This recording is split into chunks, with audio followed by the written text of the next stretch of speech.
Long years ago, we made a tryst with destiny, and now the time comes when we shall redeem our pledge, not wholly or in full measure, but very substantially. At the stroke of the midnight hour, when the world sleeps, India will awake to life and freedom. देश जरूर आज़ाद है, पर हम कितना आज़ाद हैं, ये कहना ज़रा मुश्किल है। Compared to the colonial times and many other countries, India has a lot of freedom as such, but there are a lot of ifs and buts as well.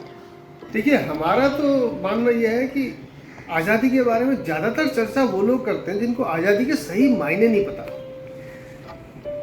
देखा जाए तो आज़ादी क्या, हम तो 1947 में आज़ाद हो गए, मुल्क की बात करते हैं, तो तब से क्या लेके सब आज़ाद हैं क्या? कहीं माफिया हैं, कहीं गैंग हैं, कहीं ज़मींदार हैं, कहीं कोई शोषक हैं, कई किस्म के, कहीं बाउंसर्स हैं। तो आज़ादी तो किसी के पास है नहीं, इकोनॉमिक इंडिपेंडेंस है नहीं, तो इसके कई आयाम हो सकते हैं। इस साल अपने आज़ादी का अमृत महोत्सव मना रहे हैं, जो कि है 75 साल हमारे आज़ादी को हुए हुए।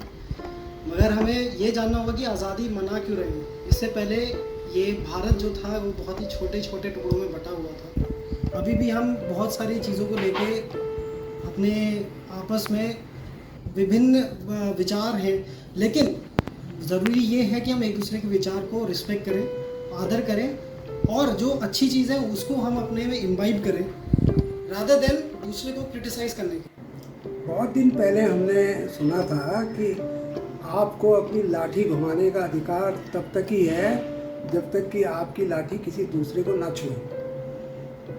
तो आज़ादी का भी संदर्भ यही है। Freedom is no freeway. It has zebra crossings, speed breakers and traffic signals that one must observe and comply with. आज़ादी का मतलब है कि आप अपने काम और ईमानदारी के प्रति वफादार रहें और देश की सुरक्षा, संविदा और इसके सम्मान में कमी ना आने दें।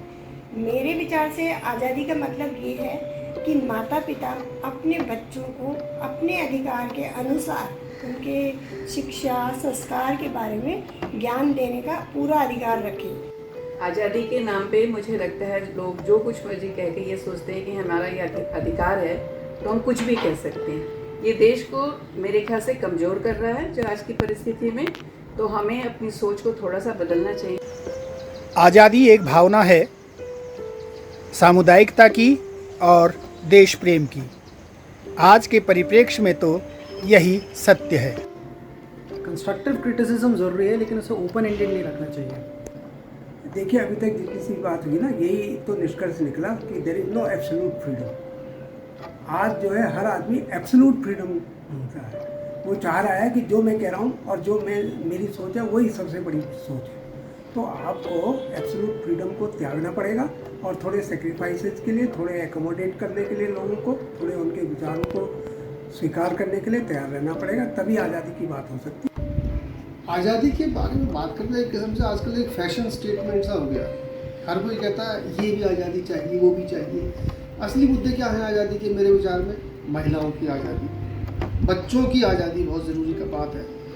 पहले ज़माने में बच्चों को आज़ादी नहीं थी, महिलाओं को भी बड़ी लिमिटेड सी आज़ादी थी, वो भी सिलेक्ट ग्रुप्स में। तो ये मुद्दे हैं। दूसरी अहम बात यह है कि आज़ादी एक अधिकार ज़रूर है, लेकिन उसके साथ में जो कर्तव्य हैं, जो duties, they are also equally important. जैसे मुझे ठीक से याद नहीं ओरिजिनली किसने ने कहा, लेकिन बहुत सारे लोगों ने कहा कि what you have done for your country और society instead of asking for what they can do for you is the real essence of thinking and thoughts of freedom. आपको आपकी फ्रीडम किसी और की फ्रीडम को लिमिट ना करे, इसके लिए आप क्या करते हैं और दूसरे की फ्रीडम को फैसिलिटेट करने के लिए आप कितने प्रयासरत हैं, कितने सजग हैं, कितने प्रोत्साहन देते हैं, कितना, ये चीज़ें मेरे विचार में आज़ादी का सही मायने। आज़ादी व आज़ादी की रटंत छोड़ो, अपने अपने फ़र्ज़ निभाओ, इसी में है सबकी आज़ादी।